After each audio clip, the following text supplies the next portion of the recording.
Weslandia by Paul Fleischman, illustrated by Kevin Hawkes.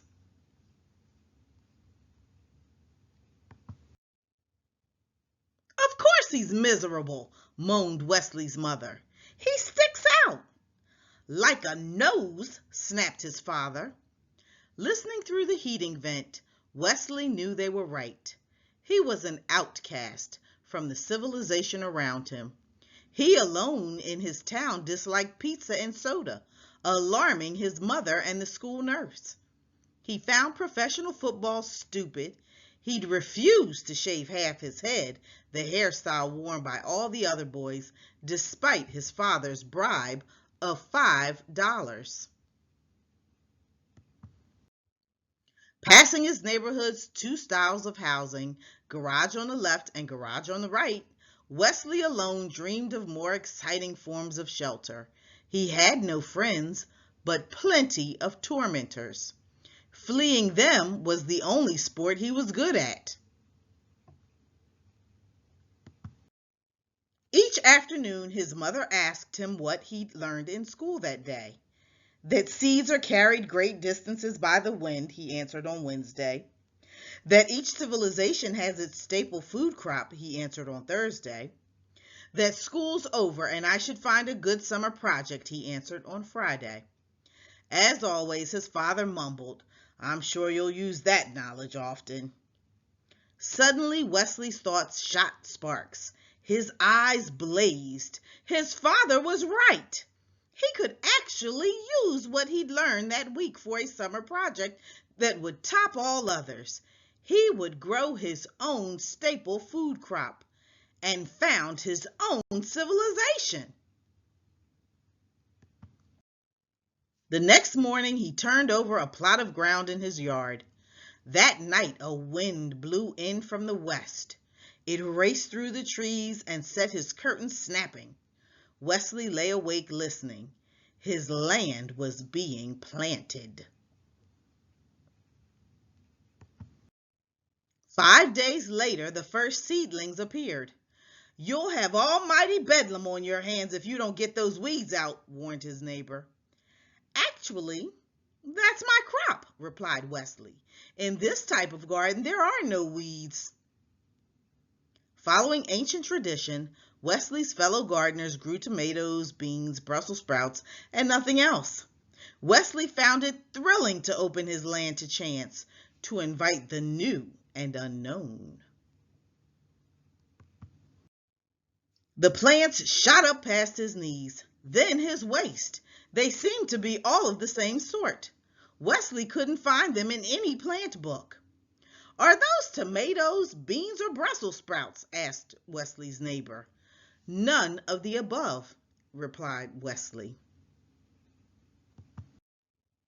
Fruit appeared, yellow at first, then blushing to magenta. Wesley picked one and sliced through the rind to the juicy purple center. He took a bite and found the taste an entrancing blend of peach, strawberry, pumpkin pie, and flavors he had no name for. Ignoring the shelf of cereals in the kitchen, Wesley took to breakfasting on the fruit. He dried a half a rind to serve as a cup, but built his own squeezing device and drank the fruit's juice throughout the day. Pulling up a plant, he found large tubers on the roots. These he boiled, fried, or roasted on the family barbecue, seasoning them with a pinch of the plant's highly aromatic leaves. It was hot work tending to his crop. To keep off the sun, Wesley wove himself a hat from strips of the plant's woody bark. His success with the hat inspired him to devise a spinning wheel and loom on which he wove a loose-fitting robe from the stalk's soft inner fibers. Unlike jeans, which he found scratchy and heavy, the robe was comfortable, reflected the sun, and offered myriad opportunities for pockets. His schoolmates were scornful, then curious. Grudgingly, Wesley allowed them 10 minutes apiece at his mortar, crushing the plant's seeds to collect the oil. This oil had a tangy scent and served him both as a suntan lotion and mosquito repellent.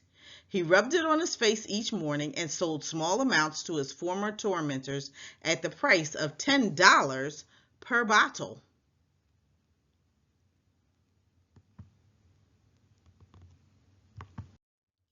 "What's happened to your watch?" asked his mother one day. Wesley admitted that he had no longer wore it.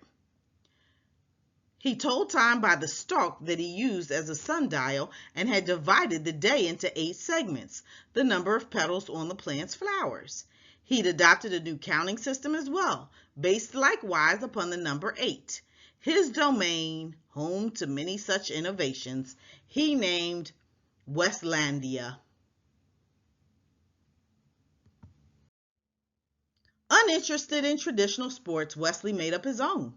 These were designed for a single player and used many different parts of the plant. His spectators looked on with envy. Realizing that more players would offer him more scope, Wesley invented other games that would include his schoolmates, games rich with strategy and complex scoring systems. He tried to be patient with the other players' blunders.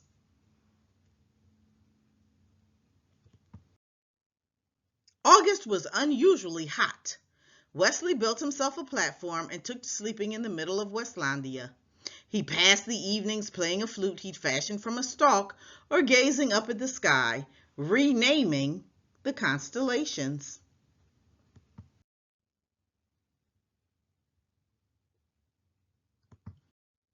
His parents noted Wesley's improved morale. "It's the first time in years he's looked happy," said his mother. Wesley gave them a tour of Westlandia. "What do you call this plant?" asked his father. Not knowing its name, Wesley had begun calling it Swist, from the sound of its leaves rustling in the breeze. In like manner, he'd named his new fabrics, games, and foods until he'd created an entire language. Mixing the plant's oil with soot, Wesley made a passable ink. As the finale to his summer project, he used the ink and his own 80-letter alphabet to record the history of his civilization's founding. In September, Wesley returned to school. He had no shortage of friends.